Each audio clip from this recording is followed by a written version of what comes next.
Hi guys, Howard here with Helter Skelter by the Beatles from their incredible White album.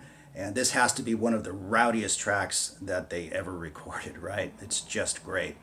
And I guess the jam went on for about 20 minutes or something like that. And what we got on the White album was the edited version, you might say.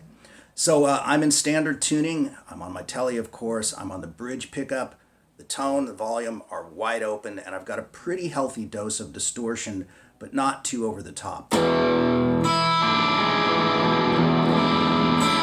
So just enough to give it a nice bite and a nice edge. So there's only a few parts to the song, but there's a lead solo in the middle, which I'll cover, which is just crazy sort of wild Beatles stuff, and then another lead break as well. And then as the track progresses, there's like some scattered stuff coming in and out of the mix, you know, just wild, insane Beatles stuff, right? So let's get started. We will start right away with that opening lick. Now I'm using my third finger for this, but please feel free to use whatever finger works best for you. You can use your first, even your second. But we're primarily on the B string, okay? And the E string, the first E string, is open the whole time, okay? So the first thing we do is we hit both of those strings and slide, making our way all the way to the third fret, staying on the B string, and again with that first E string open the whole time. And then we're going to move from 3 to 2 to 1 the whole time, again with that B string, or excuse me, that E string being open.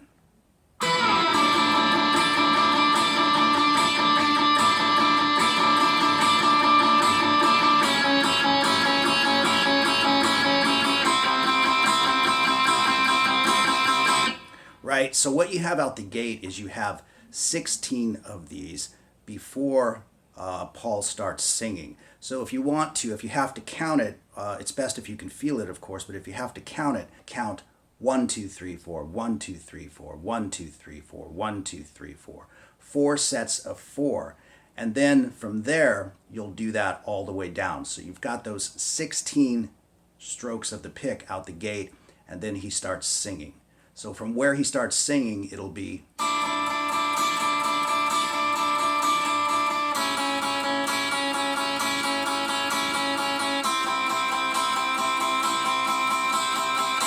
And that's it for your intro, okay? And then we land a G chord. Now what I'm actually playing here is I'm playing the 3rd fret on the E string, 5th fret on the A string, 5th fret on the D string, and then the 4th fret on the B string. I'm not really engaging with the full chord. But you do kind of hear that major 3rd on the recording, so it's good to put that in there. So you come off of that intro right into that G chord, and you're just pounding it with those downstrokes.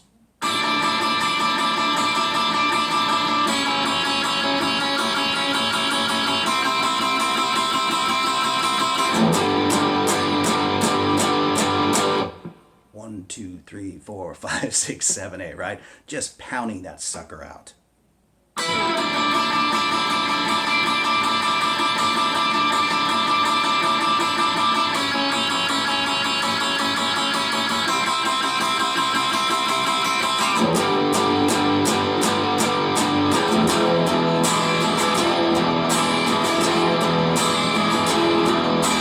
So we'll talk about this a little bit. I really hate doing this to my telly, but we'll talk about this a little bit.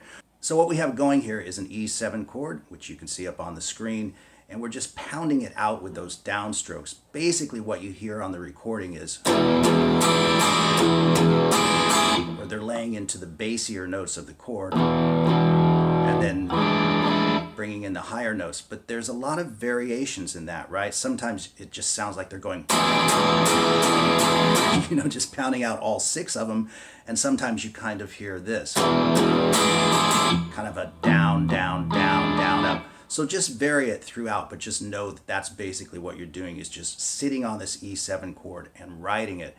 Now there's a cool little trick that's going on there where when you hit the first lower bass notes of the chord, you pull the neck. I do not advise doing this, okay? I hate to see people do this, but they kind of pull back on the neck, you know, of the guitar, and they get this. And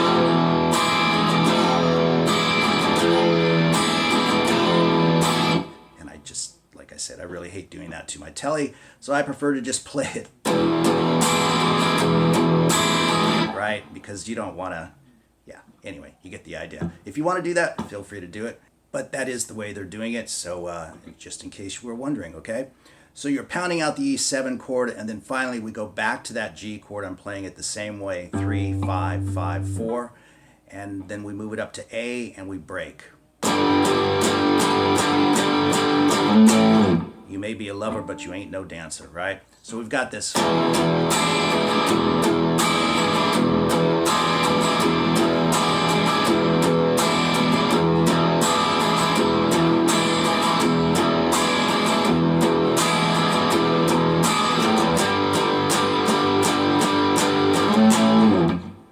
And then right back to the E7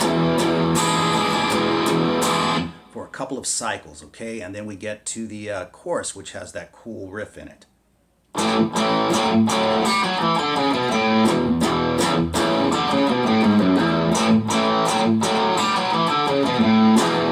So let me explain that. That's just like a Chuck Berry boogie riff with that cool line in between.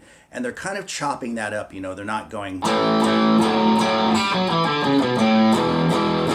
If you listen to the recording, they're kind of popping that D string. Not super staccato, but just enough to make it sound kind of cool and percussive. So you can see the tab up on the screen, so I'll just play it for you nice and slow. And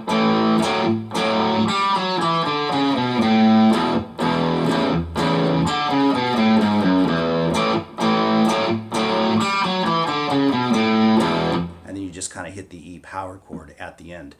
Now I'm playing that lick with all downstrokes because I just like the way it sounds. I think it sounds very percussive and hard hitting that way. But you could also use alternate strokes if you want. Either way is fine.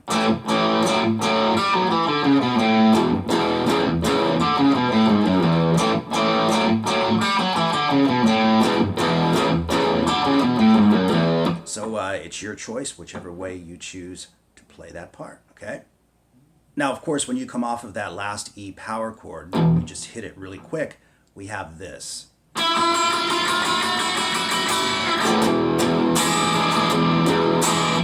And it's back through everything again. So what you're doing there, once again, it's the open E string, the first E string, and we're fretting the ditto E note at the 5th fret on the B string. I play it with all downstrokes again. You can use alternate stroking, but I like how intense it sounds with downstrokes. And you can use one finger if you can do it, 2 fingers, whatever you want to do, but you're slowly pushing that B string up.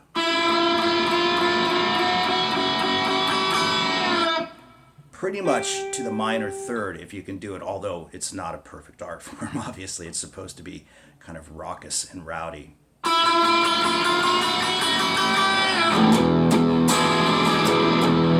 And like I say, you roll through all of that stuff again.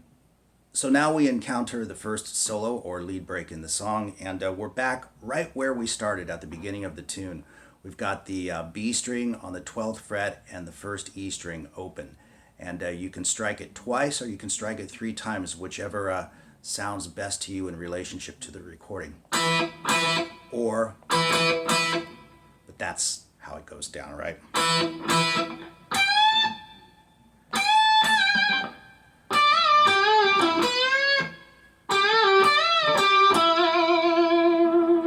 Pretty crazy Beatles stuff, right? So after we do that, we bend the 15th fret. I know you can see the tab, but just kind of walking you through it. We bend the 15th fret on the first E string a whole step up. Then do it again. Hold it, strike it, and release it. And they give it a wicked vibrato. And then we've got some crazy bends, and these are very round. They're actually very rhythmic.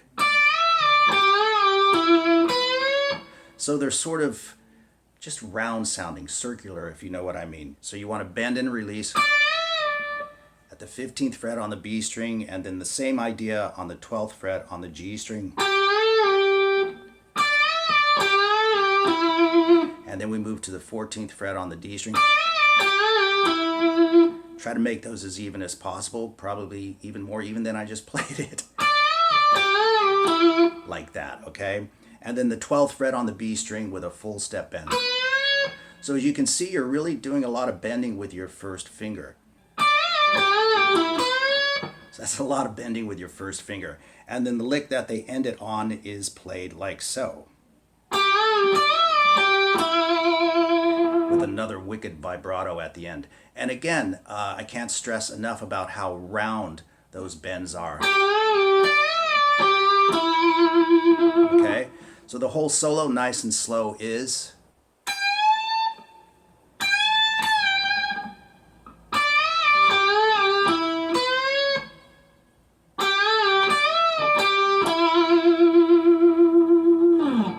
And then after the solo, it's back to this.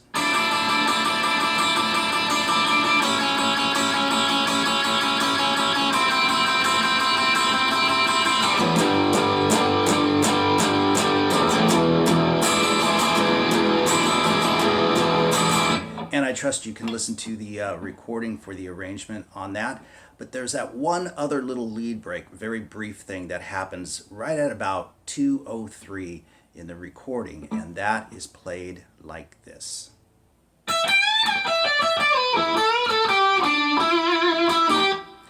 Again, pretty crazy Beatles stuff, right? So since you kind of understand how they're working these bends and what's going on, I'll just put the tab up on the screen and play this very slowly for you.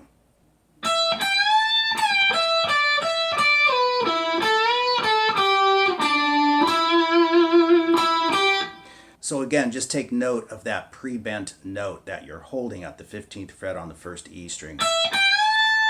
Hold it, strike it, and then the rest is pretty self-explanatory. Slide from 15 to 12. Hit 9 on the G string, bend 10 on the B string, release it, pick it again.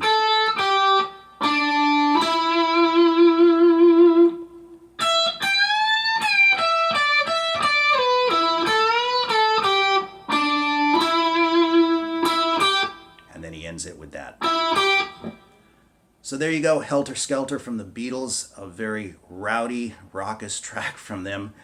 But absolutely killer. Great vocals on this track too. McCartney just kills it, and the background vocals are just incredible. So anyway, I hope you enjoyed the lesson as always, and all the best to everyone. Thanks for watching, and we'll see you real soon.